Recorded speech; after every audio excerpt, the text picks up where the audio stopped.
अस्सलाम वालेकुम, welcome back. Rawalpindi आने के अगले दिन बच्चों को तैयार किया। उसके बाद कमरे में थोड़ी बहुत चीज़ें समेटी क्योंकि रात को तो सिर्फ बच्चों के कपड़े ही समेटे थे। फिर सुबह अपने भी रखे अलमारियों में। और फिर ये इतनी मुश्किल से इसको कह के नाश्ता करवाया, बड़ी मुश्किल से खाता है ये। और फिर ये हमारी मिनसा भी तैयार हो गया। उसके थोड़ी देर बाद हमारे घर चावल आ गए। उसके बाद शाम को और मेहमान आ गए। उनकी छोटी सी काकी थी, दोनों में ना थोड़ा ही फ़र्क है।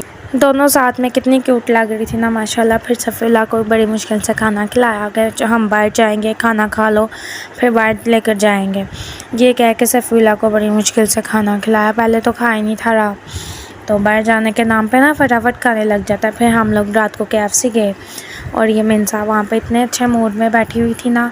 फिर जब हम लोगों का KFC आया, हम लोग अपना KFC खाने लग गए। तो हालू को शौक़ हो रहा था KFC खाने का ना, तो सब गए थे। फिर तो इधर हम लोग बर्गर खा रहे हैं, इधर मिनसा अपनी उंगलियां खा रही है उसको भी भूख लगी हुई थी। अगले दिन मैं चले गई अपनी सिस्टर के घर और ये मिनसा रास्ते में भी ऐसे ही थी। और इधर मैंने हेज़ल कितनी ख़राब सी पोनियाँ की थी ना, और फिर भी वो इतनी खुश थी, शीशे में देख के कह रही थी वाओ और फिर बाद में अपनी दादों को भी दिखाई थी कि ये देखो हाला ने की है ना।